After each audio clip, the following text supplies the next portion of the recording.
Ambalathra fine arts സൊസൈറ്റിയുടെ ആഭിമുഖ്യത്തിൽ വീണ്ടും അഖില കേരള നാടകോത്സവത്തിന് അരങ്ങൊരുങ്ങുന്നു.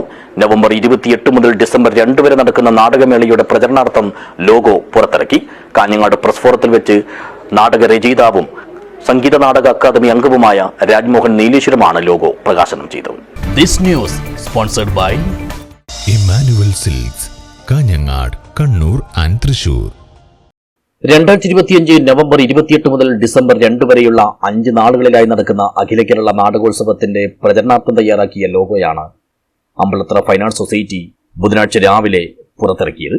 കാഞ്ഞങ്ങാട് പ്രസ് ഫോറത്തിൽ സംഘടിപ്പിച്ച ചടങ്ങിൽ വെച്ച് നാടകരചയിതാവും കേരള സംഗീത നാടക അക്കാദമി അംഗവുമായ രാജ്മോഹൻ നീലേശ്വരം ലോഗോയുടെ പ്രകാശന കർമ്മം നിർവഹിച്ചു.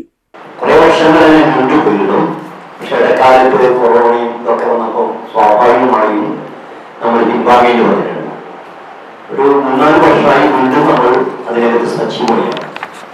അമ്പലത്തറയെ സംബന്ധിച്ചിടത്തോളം നാടകത്തിന് വേരോട്ടമുള്ള മണ്ണാണ്. അമ്പലത്തറ ഹൈസ്കൂളിൽ നിന്ന് സംസ്ഥാന തലത്തിൽ നാടകത്തിൽ വിജയികളായി എത്തിയവരുണ്ട്. ഇപ്പോഴും അമ്പലത്തറയെ സംബന്ധിച്ചിടത്തോളം നാടകം അവരുടെ നെഞ്ചിലേക്കുന്ന ഒരു കലാപരിപാടി തന്നെയാണ്. മറ്റ് കലാപരിപാടികൾ നമ്മൾ ചെയ്യാറുണ്ട്, അതുപോലെ ചർച്ചകൾ സംഘടിപ്പിക്കാറുണ്ട്. ഇതൊരു ജനകീയ സമിതി. ചിത്രകാരൻ രാജേന്ദ്രൻ മീങ്ങോത്താണ് ലോഗോ രൂപകൽപ്പന ചെയ്തത്.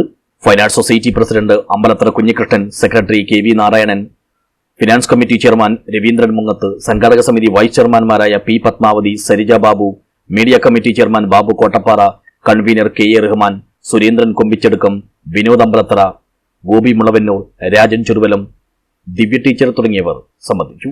നാടകോത്സവത്തിന്റെ സംഘാടക സമിതി ജനറൽ കൺവീനർ PV ജയരാജ് സ്വാഗതവും രാജേന്ദ്രൻ മീങ്ങോത്ത് നന്ദിയും പറഞ്ഞു. News bureau, Kanhangad.